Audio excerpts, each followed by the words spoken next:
उन्हाळा, पावसाळा किंवा हिवाळा कोणताही ऋतू असो, आईस्क्रीम ऑल टाईम फेवरेट असतं. पण उन्हाळ्यात थंडगार आईस्क्रीम खायची मज्जा काही औरच असते आणि त्यात आपण स्वतः बनवलेली आईस्क्रीम असेल ना, तर त्याचा आनंद काही वेगळाच असतो. तुम्ही कधी विचार केला आहे का, की बाहेरच्या दुकानात मिळणारी क्रीमी, स्मूथ मँगो आईस्क्रीम आपण घरच्या घरी सुद्धा बनवू शकतो? आज मी आपल्या घरात उपलब्ध असलेल्या साहित्यात तुम्हाला मँगो आईस्क्रीम बनवून दाखवणार आहे.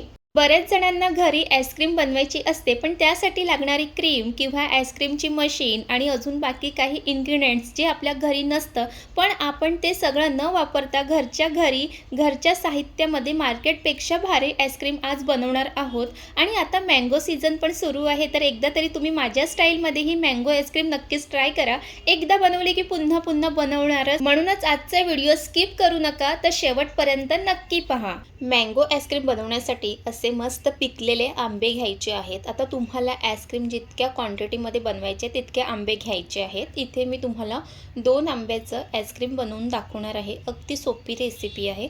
सर्वात आधी तर हे आंबे आहेत ते स्वच्छ धुवून घ्यायचे आहेत आणि जे काही वरती जे धूळ असतं ते निघून गेलं पाहिजे. त्यानंतर इथे आंबे आहेत ते कट करून घेणार आहेत. तर तुम्ही इथे पाहू शकतात मी कशा पद्धतीने हे कट करत आहेत. हे ऑप्शनल आहे, तुम्हाला अशा पद्धतीने कट करायचं तर हेही तुम्ही करू शकता. आपल्याला फक्त आंब्याचे जे फोडी आहेत ते करून घ्यायचे आहेत. तर तुम्हाला एकदा असंही कट करायचं असेल तर तुम्ही असंही एकदा नक्कीच कट करून बघा. तर अशाच पद्धतीने दोन्ही आंब्याचे फोडी करून घेणार आहोत. आणि एकदा आंब्याचा सीझन चालू झाला की आपल्या घरी तर आंब्यापासून आपण वेगवेगळ्या रेसिपी बनवत असतो. मग कच्चे आंबे असू दे किंवा मग पिकलेले आंबे. आणि तुम्हाला कच्च्या कैरीपासून जर 2 महिने टिकणारं आंब्याचं पन्ह बनवायचं असेल ना, ती रेसिपीसुद्धा अपलोड झालेली आहे. डिस्क्रिप्शन बॉक्समध्ये त्याची लिंक टाकणारच आहे, तिथे जाऊन तुम्ही नक्कीच बघा. तर मी अशाच पद्धतीने आंब्याच्या फोडी आहेत ते करून घेतलेले आहेत. तुम्ही तुमच्याप्रमाणे करून घेतले तरी चालेल, लहान मोठे जसे करायचे तसे करून घ्या. आणि मस्त इथे मी आंब्याची फोडीसुद्धा खाऊन बघितले, तर मस्त हा आंबा गोड आंबट असा चवीचा आहे. त्यानंतर मग एक डब्बा घ्यायचा आहे. मग डब्बा तुम्ही प्लास्टिकचा, स्टीलचा जो घ्यायचा आहे तो घ्या आणि त्यानंतर जे आंब्याची फोडी करून घेतलेले आहेत ते त्यामध्ये टाकायचं आहे. त्यानंतर त्या डब्याचं झाकण आहे ते लावून घ्यायचं आहे.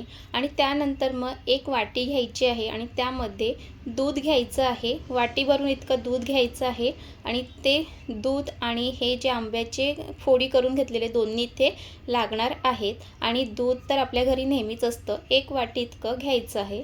त्यानंतर मग त्या वाटीवरती सुद्धा छोटंसं प्लेट्स वगैरे ठेवून द्यायची आहे. आणि हे दोन्ही जाणार फ्रीझरमध्ये.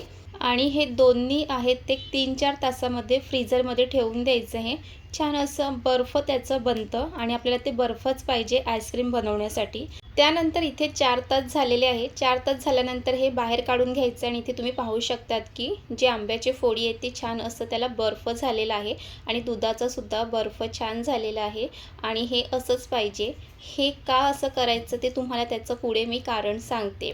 त्यानंतर ज्या डब्यामध्ये आंब्याच्या फोडी आहेत ते एका प्लेटमध्ये काढून घेणार आहोत. आणि त्यानंतर हे जे फोडी आहेत त्याच्या हाताने वेगळ्या करून घ्यायच्या आहेत.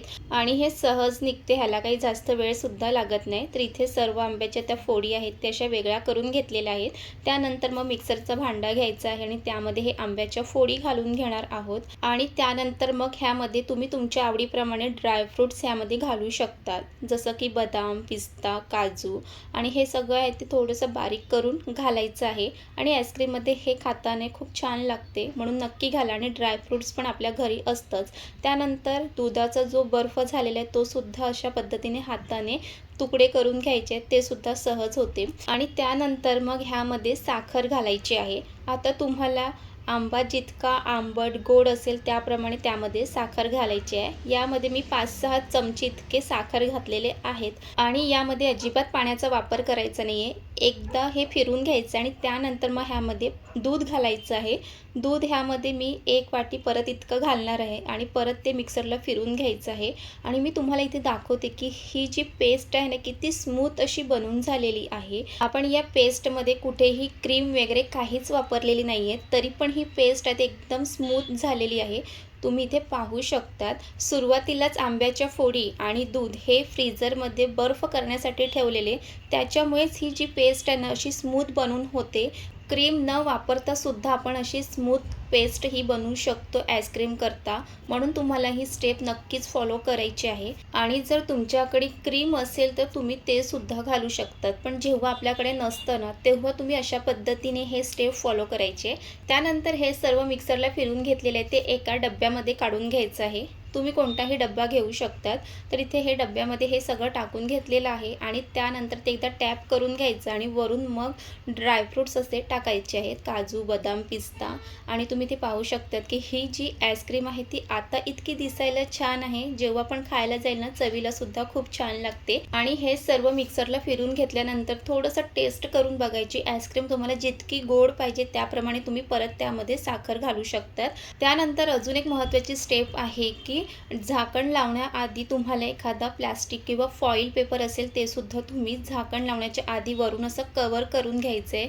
हे असं केल्यामुळे आपल्या आईस्क्रीममध्ये जास्त बर्फ खाताना लागत नाही, म्हणून ही स्टेपसुद्धा तुम्हाला फॉलो करायची आहे। फॉईल पेपर नसेल तर आपल्या घरी प्लास्टिक असतं त्याच्याने सुद्धा तुम्ही कव्हर करून घ्यायचं आहे आणि त्यानंतर मग झाकण लावून घ्यायचं आहे। आणि त्यानंतर हे जो डब्बा आहे आईस्क्रीमचा तो फ्रीझरमध्ये ठेवून द्यायचा आहे। तर मी हे रात्री करत आहे, आता रात्रभर ह्याला मी फ्रीझरमध्ये ठेवून दिलेलं आहे आणि दुसऱ्या दिवशी ही आईस्क्रीम उघडून बघूया तर इथे पाहू शकतात की आईस्क्रीम छान अशी सेट झालेली आहे आणि वरून असे ड्रायफ्रूट्स टाकलेत ते ही जी मँगो आईस्क्रीम आहे ती दिसायला पण खूप छान दिसते आणि तितकीच टेस्टीसुद्धा झालेली आहे। अगदी बाहेर मिळते त्याच्यापेक्षा सुद्धा भारी बनवून तयार झालेली आहे। त्यानंतर मग लगेच आहे ते आईस्क्रीम बाउलमध्ये आईस्क्रीम आहे ती काढून घ्यायची आहे। आणि जेव्हा आपण स्वतः घरी आईस्क्रीम बनवतो ना तेव्हा खरंच मनाला काहीतरी एक वेगळाच आनंद होतो। आणि तुम्ही इथे पाहू शकतात की 2 मँगोपासून तुम्ही इतकी आईस्क्रीमही बनवू शकतात। त्यानंतर इथे मी 2 बाउलमध्ये आईस्क्रीम काढून घेतलेली आहे आणि तुम्ही इथे पाहू शकतात की अगदी जसं बाहेर मिळतं ना त्याच पद्धतीचं आईस्क्रीम इथे तुम्हाला पाहायला मिळते। तुम्हाला अजून पाहिजे तर वरून तुम्ही ड्रायफ्रूट्स वगैरे पण टूटी फ्रुटी वगैरे टाकू शकतात। आणि घरी तर मँगो आईस्क्रीम बनवणं किती सोपं आहे। क्रीम बाकीचे काही साहित्य नसले सुद्धा आपण आपल्या घरच्या साहित्यामध्ये सुद्धा इतकी छान आईस्क्रीम बनवू शकतो। आणि आता या उन्हाळ्यात तर मँगो सीझनमध्ये तर आपल्या घरी ही मँगो आईस्क्रीम ही झालीच पाहिजे। खूप सोपी रेसिपी आहे आणि मला असं वाटते की तुम्हीसुद्धा ही अगदी सहजपणे बनवू शकतात।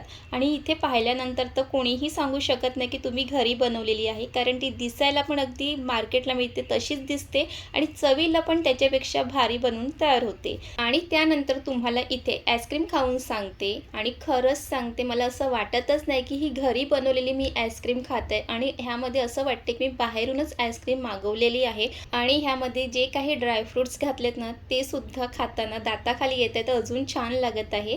आणि ह्यामध्ये जरी आपण आईस्क्रीममध्ये क्रीम वगैरे टाकलेली नाही आहे तरीसुद्धा ह्यामध्ये कुठेच असं चवीला काहीही फरक जाणवत नाही आहे। जी काही मी स्टेप फॉलो केली तीसुद्धा तुम्ही फॉलो करा, म्हणजे तुमच्याही घरी बाहेरसारखी आईस्क्रीम घरीच बनवू शकेल। आणि या उन्हाळ्यात तर तुमच्या घरीसुद्धा ही मँगो आईस्क्रीम झालीच पाहिजे। फक्त घरच्या घरी 3 साहित्यात ही आईस्क्रीम बनवून तयार झालेली आहे। आणि तुम्हाला आजची मँगो आईस्क्रीमची रेसिपी आवडली असेल तर लाईक करा, कमेंट करा, शेअर करा आणि अशा रेसिपीसाठी आपल्या चॅनलला नक्कीच सबस्क्राईब करा। Bye bye.